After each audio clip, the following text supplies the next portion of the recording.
Hey everybody, Tom Barnes, stories from the 78. And if you've been watching the news for like, I don't know, 50 years, you've heard all these threats about nuclear war. There's been movies made, there have been podcasts and documentaries, how close calls have happened, including what was really close calls during the Cold War.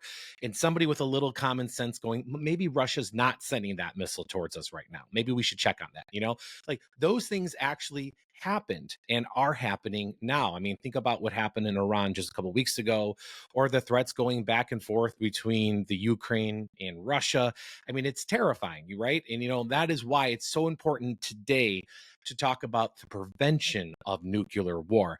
And in Chicago here today through Wednesday in 2:30, the culmination with a news conference of the findings and recommendations to world leaders is the Nobel Laureate Assembly for Prevention of Nuclear War. Happens on the 80th anniversary of the Treaty Test. That was the dawn of the nuclear age. We have these experts all from the nuclear field and professors and whatnot coming into Chicago to talk about the prevention of nuclear war. I welcome Professor Daniel Holz to the show right now to talk more about it. Professor, how are you? I'm doing all right. Very busy. It's going to be an intense week. Yeah, why don't you talk a little bit about this week ahead? It's pretty significant, in terms of recognizing where we are in the world, but explain this event that you're a part of, if you would. Right. So it's the Nobel Laureate Assembly for the Prevention of Nuclear War. So very modest ambitions here, and a very minor topic. Yeah, Uh, right. so the idea here is we believe, and I don't think we're alone, that this is an extraordinarily dangerous moment, that the nuclear risk has been increasing, that the likelihood of kind of nuclear war, kind of nuclear Armageddon, if you like, is as high as it's ever been. And um, I don't think people will be surprised to hear that. There's been all this stuff in the news recently. It's a very unsettled time. And so this Yeah. meeting is to try to grapple with that and come up with things we can do to reduce the risk, to make things better. Right. And this comes at the 80th anniversary of the Trinity Test. That is the dawn of the nuclear age. So I'm guessing that is Exactly. why this is happening at this time. Exactly. And the University of Chicago has huge part in the dawn of the nuclear age, right? That's right. So precisely. So July 16th is the 80th anniversary of the Trinity Test. Mm. But U Chicago was in some sense the birth of the atomic age. It's where the first sustained nuclear chain reaction happened, right on the U Chicago campus, CP1. But also U Chicago is the birthplace of many of the first organizations that tried to warn the world of the threats of nuclear apocalypse, and that includes the Bulletin of the Atomic Scientists and Pugwash, and there was a Frank report, and there's a lot of activity by scientists involved in the Manhattan Project, specifically saying, okay, this worked. We now have these weapons.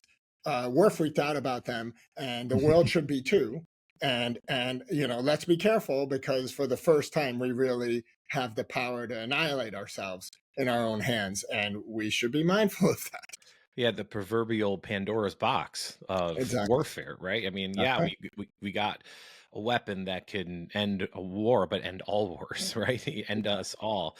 I mean, Exactly. it's you were talking about the history that has been going on, that is playing out in the news, and what we hear about what's going on, in Israel and Gaza and Ukraine and Russia, specifically with the United States, what just happened a week or so ago in Iran, trying to eliminate, their nuclear capabilities. Now, whether or not that has been 100% completely successful is another conversation for other people. But the I guess the worry of that was having that kind of capability in the hands of somebody that might actually use it, which could also be said about the United States or Russia or China or whatever. But it's that serious, though. I mean, this isn't just, fodder around the water cooler. This is real life stuff. This isn't what is in movies. It probably pales in comparison to what would actually happen if there was a nuclear bomb set off somewhere in the world?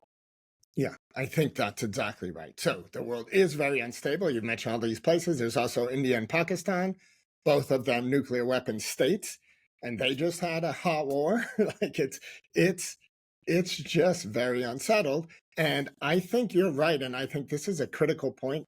I think we don't we don't really have a picture. We can't conceive of just how horrific a nuclear war would be. At best, people might have pictures of Hiroshima and Nagasaki, and those were relatively tiny atomic weapons by Hmm. modern standards. Those were fission weapons, not hydrogen bombs. We're now talking about weapons that are 10 or 100 times more powerful, and we're talking about thousands of them. And so if a war happens, it will be devastating at a level for the entire world. Everyone on the planet will be impacted, and whether civilization as we know it survives is, I think, extraordinarily unlikely. Well, just for the sake of conversation, if you would humor me for 1 second, let's say that a nuclear weapon, heaven forbid, but a nuclear weapon went off in Kansas in the United States. What would be the affected area of that from the epicenter? That would be the center part of Kansas, just for people for a visual. How far out are we talking? Yeah. So it gets tricky when you start talking about this. It depends on the yield of the weapon, so the type of weapon. It depends on the altitude at which it's detonated, and there are a lot of factors. But you're talking easily hundreds of square miles, if not thousands of square miles. And there's also, as we all know, nuclear weapons are kind of unique in that there's the initial devastation, Hmm. and then there's the radioactive kind of contamination and fallout, and much of the impact comes later. Uh, and so the impacted area depends on the winds, but could be hundreds of miles away. And that's just one weapon. And then yet there's this whole other scale, which is if you use many of these weapons, if there were even between India and Pakistan, if they were to use, say, 100 weapons, you get this additional effect, which is you create these firestorms and you loft particulates up into the stratosphere, and that's something that's colloquially called nuclear winter, but that's a real effect. Hmm. And so you end up changing the planet itself if you have a full on nuclear exchange. So there are all these levels, all the impacts are bad. The idea that, oh, there'll just be an isolated, event here, Hmm. and, there'll be a little part of Kansas that's impacted and everyone else will be fine, I think is misleading, unfortunately. And one of the main things that it seems happens when you talk about nuclear weapons is it's very hard to stop. Once someone uses a weapon, someone else is likely, like if the Russians set off a nuclear weapon in the US, the question is the US going to then respond in kind? And if that happens, then what happens next? And you end up in this kind of escalatory spiral. And next thing you know, it's disaster. And that happens even if people really don't want to end civilization. I think it's very unlikely that someone's like, I really want to end civilization right now. I'm going to hit the button. Right. But, you know, it's People are people. these things just happen.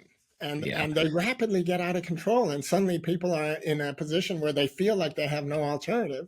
And that's curtains for all of us. Right. I mean, I think panic is really something that drives people to make decisions that are terrible decisions, right? Yes. Well, they sent us two, we're going to send them five, Yes. and then there, and you talked about nuclear winter. Would that be something if folks are familiar with happened to, it sounds whatever, but, with the dinosaur age where a meteor hit the earth and blacked out the sun for however many years it Yeah. did? That's pretty similar to what Yeah. nuclear winter would be, right? Yeah. That's right. So you get this range of effects that impact the entire planet. And so there's no hiding from it. And it's related to this. There's a famous quote that both Reagan and Gorbachev, you know, stated, which was that a nuclear war can never be won, it must never be fought. And the idea behind that was there is no way to win.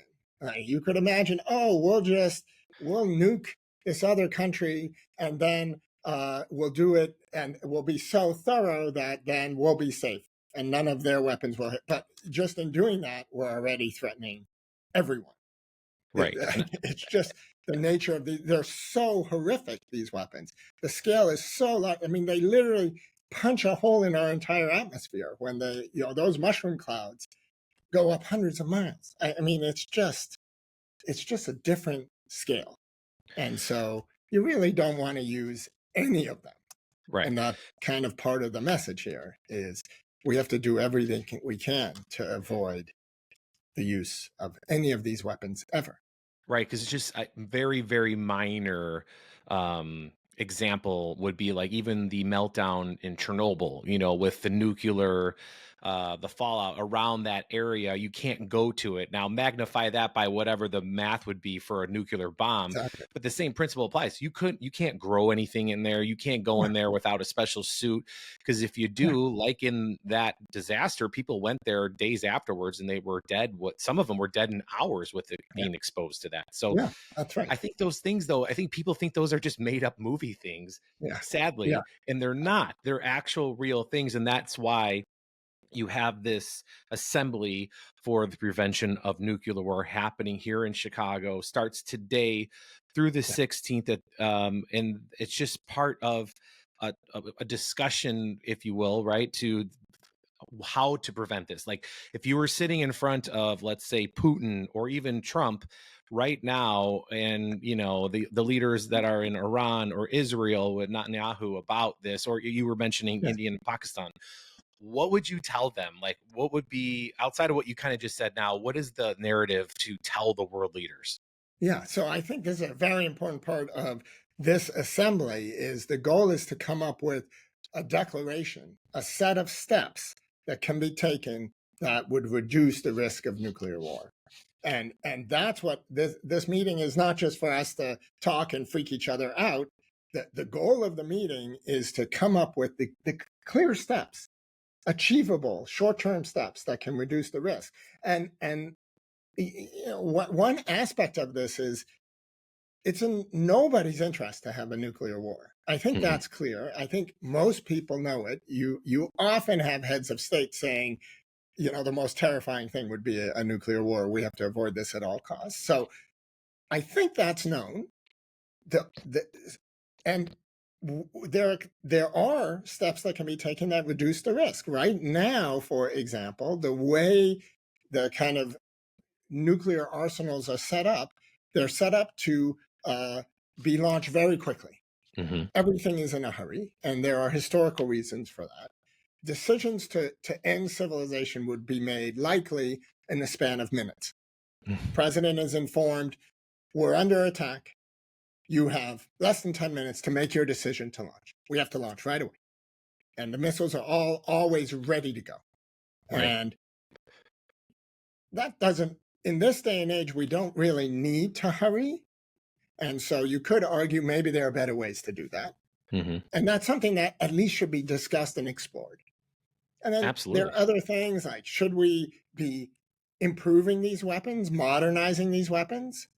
And when I say we, I mean the whole world.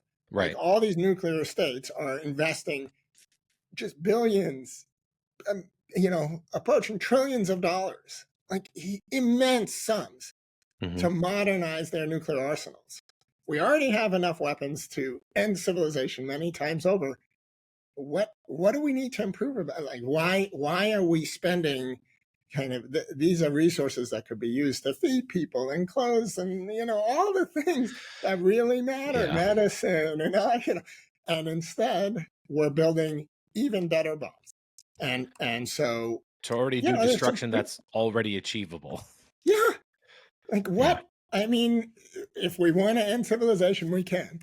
Everyone knows that.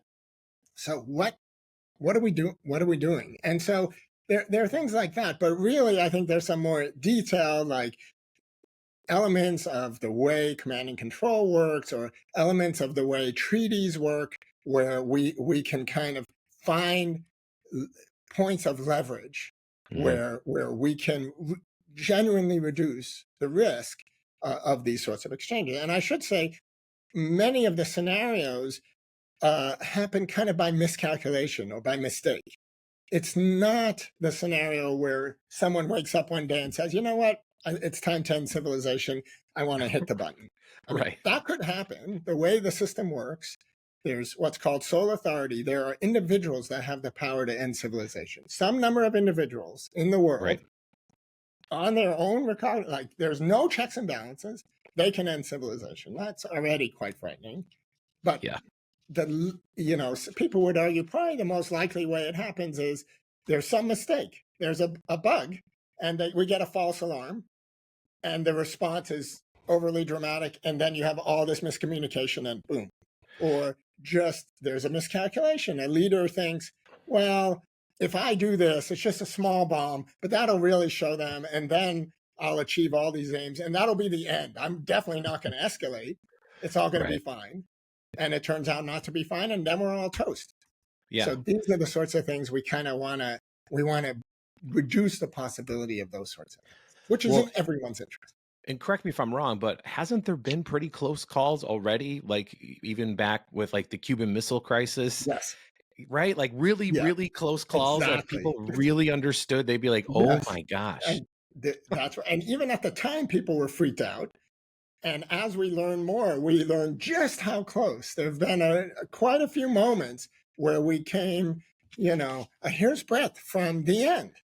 where a And single individual would be like, I have a hunch that this is not real, even right, that's though, pretty much what you know, happened. If the uh, one that I'm remembering was yeah, like where there it was like an engineer or somebody yeah, was like, "I just think that maybe this is faulty. This doesn't yes, seem right, and I'm yes, gonna go ahead and call somebody." And it turned that's out right. to be it was a faulty error, Yes. and it could have been a fatal error for the entire world. And to be clear, that's happened for the Soviet Union, and that's happened for the U.S. In both cases, systems have been buggy and issued faults, and people have freaked out, and we've come close to launching on a complete false alarm. Oh, But jeez. there have also been other cases in Cuban Missile Crisis. There were a whole bunch on both sides where, again, the information wasn't quite right, and people miscommunicated. People thought, if I do this, it'll show, it'll get people to understand that, they need to back off, but the exact wrong message. And we've come so close. And in fact, I should mention, at the end of the assembly, there's a public event on Hmm. Wednesday evening at 7 p.m. on the University of Chicago campus featuring the Kronos Quartet. It's free. You Hmm. can request tickets online, but part of that will be recounting some of these close calls, and giving a sense to the audience of just how close we've gotten, and why it's so critical that we not assume it's all going to work out. Everyone assumes, well, certainly there's some adults in the room who will make sure this never happens, and that's not a good long-term If you plan. watch any news outlet in the last 2 years about adults being in a room, Yeah, regardless of your views, you might yeah, question that, right? Just be yeah. going like, "Oh my, these people are in Yes, charge of the fate of the entire world." yes, That's terrifying. and they really are. That's the thing. You should not think that this won't impact us. This will impact us, all of us, everywhere. So we really have skin in the game. And Absolutely. so, not to, I don't want to freak everyone out. Like, I mean, people should be freaked out, but there are things that can be done. The goal is, we want to draw awareness to that. We want to say, here are some steps, and then really pressure leaders, to take those steps. We need citizens to be out there saying, we'd prefer not to have everything end. And so, please do these things. They're common sense, and they're better for all of us. And of course, many of them would save us a lot of money and make life much better in other ways too. So, what are we Absolutely. doing? What are we doing? Exactly right. And at the conclusion of this, are you presenting these findings to like NATO, to the world leaders? How's that Yes, work for you guys? exactly. So there will be a press conference, which will be live streamed, so everyone is welcome to watch it. It'll be 2:30 p.m. Chicago time. There's a link at nobelassembly.org. Hmm. And so everyone is welcome. Then we're going to take the declarations, and the goal is to do everything we can to get them out in the world. So we will go to leaders and present them. We will engage with citizen groups. We will go to the United Nations. We'll go everywhere we can. And this is, when I say we, I mean attendees of the assembly, but also we have a lot of other organizations that are working with us.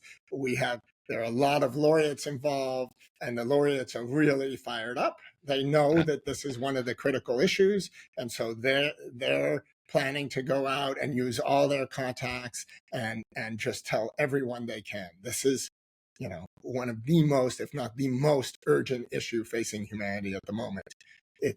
We need to do this now, and we Absolutely. can't just hope it's going to be okay. Right, hoping has gotten us to where we are now, which hasn't, I mean, and more countries have them than ever Yeah. before. And I guess the one question I would have to leave us with is how has it gotten this far where it's more than just the United States and the Soviet Union, or the Soviet Union of Russia? Sorry, I was thinking of Cold Yeah. War. No. Of how does China have it? How does Iran have the capabilities to do this, or India and Pakistan? How do they get this stuff to make these things? And our other countries, I mean, we've heard about what's going on in North Korea. I mean, how do these countries keep getting this stuff, these materials to make these bombs? Yeah, so that's a great question. And it's one of the interesting things about the Cold War is that early in the Cold War, there was a fear that all nations would end up with nuclear weapons, that we might end up with 100 nuclear powers. And people thought that was quite likely. I mean, yes, the US came up with the first weapons, but it's very hard to kind of keep that knowledge to yourself. uh, Other scientists can figure this stuff out. Hmm. Um, it's not easy to make nuclear material, which is lucky. If it were easy and anyone could make a hydrogen bomb in their basement, I think it's pretty likely that civilization would have ended a long time ago. So, there are some steps, but nonetheless, countries can figure these things out. And so, if a country is really, if it decides it wants to do this, it's very hard for the international community to prevent it. On the other hand, um, the nations have really come together, and there have been all these agreements. There's this NPT, Non-Proliferation Treaty, that has kind of controlled the spread of nuclear weapons, and we've ended up with 9 nuclear states at this point. And many people would say that's been a success. That's a small number compared to what it might have been. Sure.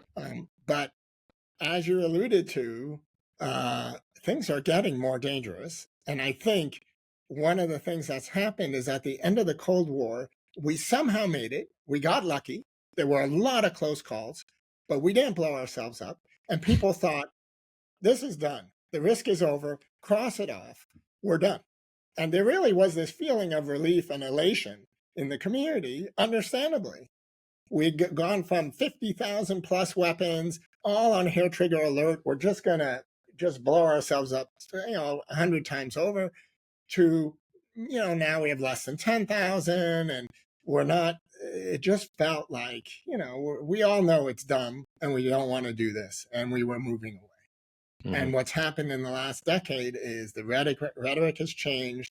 As you pointed out, China is building up its arsenal. The kind of interaction between China, Russia, and the US is very complex. In some sense, it's easier to have one adversary and you can both agree we're just going to limit our weapons and let's de-escalate, but that's much harder if you think about it when you have 3, because one person can't be at parity with the other two. Like, there's no stable set there. Right. So that has made things much more uncertain. Meanwhile, people, for the most part, think the risk is gone. It's been retired. We made it through the Cold War. And I think that's true for, the public, and that's true for leadership. And it just turns out not to be true in the real world. The risk has been increasing, Yeah. and while people's attention has been decreasing. And that's part of what makes this moment so urgent. The risk has not gone away. It's gotten worse. And yet people are, and there's a lot of stuff to be distracted by. But Yeah, and it seems this like is this really matters. This one. yeah, So, and not to say you shouldn't be worried about other things that people might be worried about, but you must also be worried about this. And especially if there are things we can do to reduce this risk, let's do those things. right, because there's no coming back from this if this Yeah, happens. I mean, exactly. all of it's for nothing because there's Yeah, nothing left. So, absolutely. And God, it's that's actually, it ends up being one of the complicated things about this. You can't just kind of assume, well, we'll try it out a few times and then realize, oh, yeah, maybe it's not a good idea to do it that way because that ended up in a nuclear apocalypse. So let's not do it that. You get one that once you make the mistake and the miscalculation, it's over for everyone. yeah, And that is a very, it has a very different nature to it. And it's that I think is particularly alarming because since we can't, there's no historical record, there's no way for people to say, to develop kind of a sense of this threat. Like you get one go. And right, and it's when it yeah. happens, people say, oh yeah, this sucks. We shouldn't have done this. But it's too late at that point. Too late because if you're lucky, well, I don't know if you call it lucky if to live after these things go off. I don't know if there's much else to really discuss after the fact because there's just nothing there. It's all gone. So It's it's a big bright light, and that's it. Unfortunately, not to make light of the situation, no pun no, intended no, there, no, but but you're right. it's That's the pretty point. awful and terrible, and that's why the work that you are doing along with your colleagues this week at the University of Chicago is so important. And if folks want to learn more about what you guys do or anything like that, is there somewhere they can go and visit as far as a website? Yeah, so please go to nobelassembly.org and there'll be a lot of information about the meeting there and links to other things. So And so we'll yeah, see the news conference. You said about 2:30 Chicago time this Wednesday. that's right. So please attend and come to the public event Wednesday evening. Professor, thank you for taking time to chat with me. We appreciate it very much, and keep doing God's work. Well, thank you, and thank you for talking about this. Obviously, I think it's really important. And anytime you want to talk more, let me know. Well, you know what? I might just because it seems like this isn't going away anytime soon. So the No, more we're unfortunately all not. educated about it, the better. Yes, absolutely.